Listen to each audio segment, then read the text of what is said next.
All right, guys. No one's raised their hand yet, so if someone wants to start off, Scott, you can go ahead. I need to record Presto. Hello, JJ. Hey, guys. How are y'all? Good. So your extremely athletic play. Let's start with that. How you managed that downing at the one. I knew kind of going into that situation that there, a couple different possibilities would kind of play out. I didn't know that they would include me or not, but when they went, double gunner, so they're in a 7-box situation, I knew they were going to try to force us to down the ball inside the 10. And so I kind of knew, hey, if this ball is rolling on the ground, we're going to try to let the clock roll out as much as we can. So I kind of had a thought that might come up, and I was really using that to communicate with the rest of the guys. So when the ball goes, so when we punt the ball and we're heading down, I'm one of the first guys out. And so luckily there wasn't anybody on me, so I could look up, find the ball, and get a sense. And so the returner did a really nice job at decoying. Looked like he was tracking the ball, but I could tell that he was decoying just because I'd actually had an opportunity to get the flight of the ball. So ball was a beautifully hit punt by Joe, landed on its belly, so it bounces straight up. And from there, it's just I knew I was going to be able to make a play. I knew I'd be able to be kind of on the correct side of the goal line. So I, kind of like took my old baseball instincts kind of took over. I yelled, I got it, grabbed it. Didn't know how many steps I'd be able to get in, knew I was going to keep the ball out of the end zone at all costs. And so as soon as I felt myself going in, I didn't feel Jeremy there. As soon as I felt myself going in, I turned around looking for someone to throw it to, kind of thinking I was going to throw it to about the 5, but AG was standing right there looking right at me. So it was an easy kind of pitch and catch there. And then he caught it and then he flipped it. And of course, then it kind of started to look like a circus after that. But it was a fun play. It was exciting to be a part of. I'm glad that I went through the review process and the right call was made. And it was a fun play. It was impactful, and it's fun to help contribute a little bit on special teams. All right, let's go to Miles and then David. JJ, I think we saw on the telecast, you were saying that you had it, and after the review had gone through, when did you really realize that it wasn't going to be a touchback? And did you have a sense when you made the play that, you had possession in 2 feet and all that? I didn't know how many steps I got in. So I never was under the impression that rule would apply because I didn't know how many steps I'd actually gotten in. As soon as I gathered myself, I just told myself I was going to get the ball back in play. So once it went up on video and the review process took over and I saw myself get 2 feet and I knew we were going to get it. But while it was happening, I never once thought to myself, I'm trying to get 2 feet down as much as I was trying to get as many feet as I could down and then throw it. Trying to cover all my bases. And so that was kind of how that one played out. But normally a few people have mentioned, like, they'll see me talking to the officials, trying to get rules clarifications. I didn't know how many steps I got in, so I wasn't about to argue something I didn't know what really had happened. So, but I'm glad that it went to the rules official, and then, and obviously they made the right call. Hey, JJ, David here. As a guy that's been around the team more than anybody, what did that meeting last week where I think Teddy wanted people to stand up and talk and let a lot of people get to know each other because he felt like they really hadn't had that opportunity to. What do you feel like that meant to the team? Were there any stories in particular that stood out to you? Yeah, I would let each guy kind of tell their own story, but from a bonding standpoint, a lot of us don't know each other, and guys, we know a lot about each other, but not really on a personal level. And the COVID rules and masks and just the limited time we've had together kind of play into that.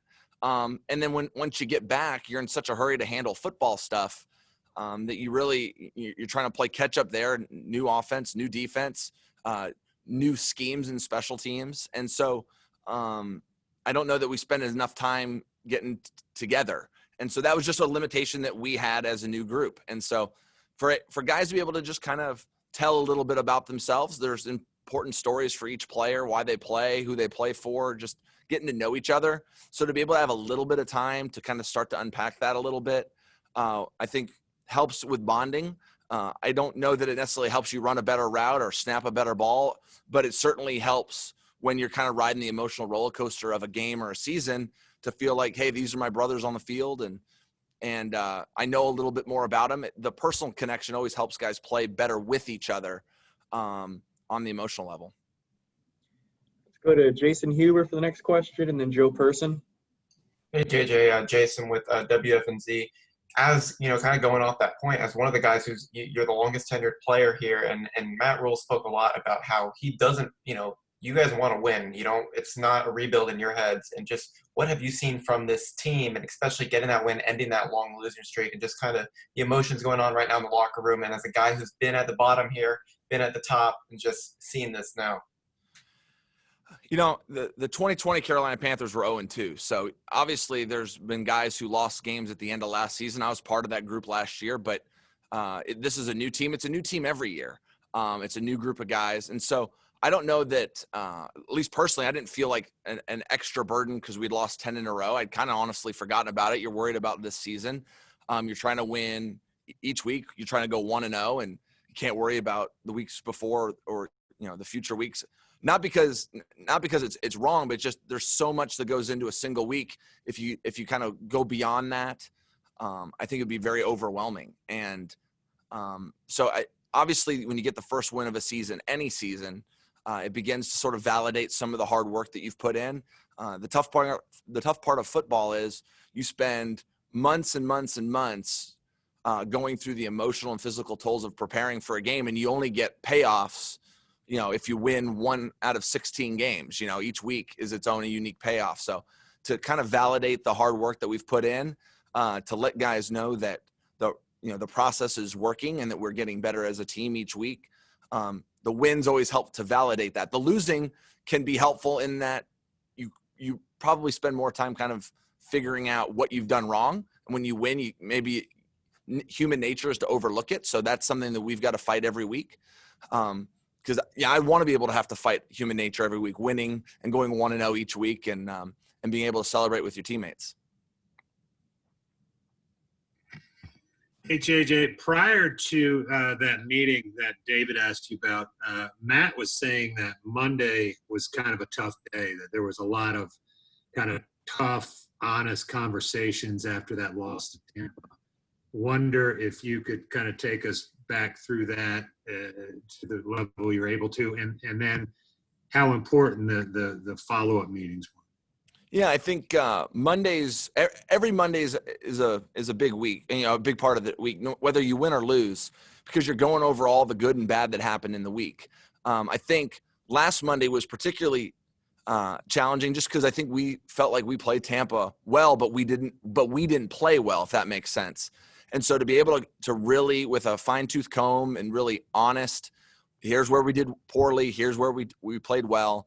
And sometimes the truth kind of hurts, right? And guys, we all put a little bit of, hopefully not all of our identity, but we put a little bit of our identity in being a football player and performing to our highest potential. And so when you're not performing that well, or, individually or as a group, it's hard to hear the truth that you're not doing that well. And so the honest conversations, though, are what kind of move you forward. Hey, we're doing this well. We're not doing this well. And so those conversations after losses, it's a harder honesty, but whether you win or lose, I think every week's pretty honest. It's just a little harder to take when you lose, but to then come back, have a great Wednesday, great Thursday, it makes Monday worth it, because you start building from there. It doesn't tear you down. It doesn't beat you up. And then you just methodically through the process work Wednesday, Thursday, Friday, Saturday, and you make the previous losses help you going forward if you keep building on it. And I think that was a big thing this week, is I just felt like each day we got better as a team. We got more cohesive as a team. I always think these long West Coast trips can do a lot for a team. You get to spend more time together, kind of battle through, time change and being in a road game and doing all those things. For those of you that remember last year, that was a big week. We went to Arizona last year, and that was kind of a big thing early in the season. So I kind of like these long road trips. So it came at a great time to take a tough loss in Tampa, and then starting from Monday, just build right through it and methodically getting better each day. All right, guys, we have time for 3 more. So let's go to Brett, then Mike Solarte, and then finish with Jonathan Alexander. Hey, JJ, I'm curious, John Fox was a football guy, and Ron Rivera was a football guy, and you are, a very big time student of the game. You know all the aspects. When you found out that you were getting a college coach with like basically almost zero NFL experience, I know he had the 1 year with the Giants, but I mean, were you a little apprehensive about that because you've been here forever? And then maybe your thoughts then compared to where your thoughts are now? No apprehension at all. And I would just almost kind of correct, like Matt Rule's a football guy, played at Penn State, has been coaching and playing his whole life. That jumps off the page when you meet him, when you see what his teams did at Baylor and Temple. Football is football. And so the process of being a head coach, whether it's, little league, high school, college, the NFL, they all build on building a team, putting a group of guys together. And so as a guy who has been with some other head coaches, and Mike McCarthy when I was in Green Bay before him, you see all of the elements of a really good head coach the minute you spend 5 minutes with him. And he's a football man, and he cares deeply about the game, and he cares deeply about people. And I think that's why you're seeing the camaraderie here building and building and building. And again, you've seen the same thing at previous head coaching stops. The advantage I think that Coach Rule has had that I think gets overlooked, people look at what he's done in college and say, well, he's done it in college, but not too many head coaches get to be head coaches twice before they come to the NFL. Usually there's a coordinator spot or something like that. It's a whole new ballgame being a head coach. So we really get to benefit from the aspects that he's had to do this with 2 other programs. So he knows what works, what doesn't. The NFL presents its own challenges, just like the Big 12 did, just like it happened at Temple. So we get all those advantages that he brings to the table here. And I think it's been helpful because as we've had to do this kind of quickly here with the late start in COVID, I think that really works to our advantage. Hey, JJ, Mike Solarte, Spectrum News 1. There I am. For the longest time, you were snapping balls to Michael Pilardi. You guys had such a great rapport in the kicking game. How's the transition been with Joey Charlton back there? Because, for those of us that have never been a long snapper or know the intricacies and the timing and all that stuff, what has that been like for you guys through camp and through 3 games? I think we just kind of keep getting better and better as a group. The uniqueness, right, is where does each holder, each punter like the ball? So my job is just, I always say my job is to deliver the mail. So where do you want it? And I'm going to do my best to put it there. So Mike being left-footed, he wants the ball on the left side. Joe being right-footed, he wants the ball on the right side. Mike liked punt snaps to be a little bit more down. Joe would prefer the ball to be a little bit more up. And in different situations, he wants the ball a little bit higher, a little bit lower. And so I'm doing my best to kind of deliver the mail that way. So I think so much can happen in talking about, hey, how are we going to mesh this thing together? And then I think you just need reps because you figure out, hey, what do you like and don't like? And Joe has got caught up to speed really, really fast. He's working a ton with Joey from the holder perspective. And so we're just every week we're learning more about each other, how we perform, what we like. And so, the advantage I had with Mike is that, for 4 years, I got to learn him. But I remember that first week that he was here in 2016, we were playing a Thursday night game against, New Orleans, and I was learning him on the fly during the week. So whether it's, 3 days or 3 months or 3 games, there's always adjustments. You're always learning. But that process, it continues to get refined, and we'll keep doing that. But I think we're off to a really good start. Joe's hitting the ball great. He's doing a great job holding for Joey. And so we're going to kind of keep improving and tweaking and then kind of figure out how we can apply that to the rest of the punt and field goal team. Hey, JJ. Jonathan Alexander, Charlotte Observer. Hope you're doing well. I am. Thank you. I'm wondering, how do you think yesterday's win will help you all in the grand scheme of things of what you all are trying to build for the future? Great question. I think winning validates the process. It shouldn't, anyone that's a process oriented person knows like the outcome doesn't reflect the process, but we're humans. And so we want to see the payoff of hard work, and maybe we're doing things that are a little bit different than it used to be done, or maybe there's new reasons or whys that are applied. So when you win, I think it validates, hey, what we're doing is working. If we focused only on winning, I think we would lose sight of the process, and I don't think that's good for developing teams. But I do think it's, hey, remember last week when we put in really good Wednesdays and Thursdays coming out of a Monday where we were real honest with each other? That led towards victory. So let's go back and reaffirm that process. Next, right now we're going through it today, going through the good, going through the bad. Sometimes it's easier for coaches to coach harder on Mondays after a win because guys aren't emotionally feeling the drain of a loss. So you can coach them harder. But now the process is, hey, last week when we took Monday and moved that into Wednesday and Thursday, let's do that again. And so I think winning validates it.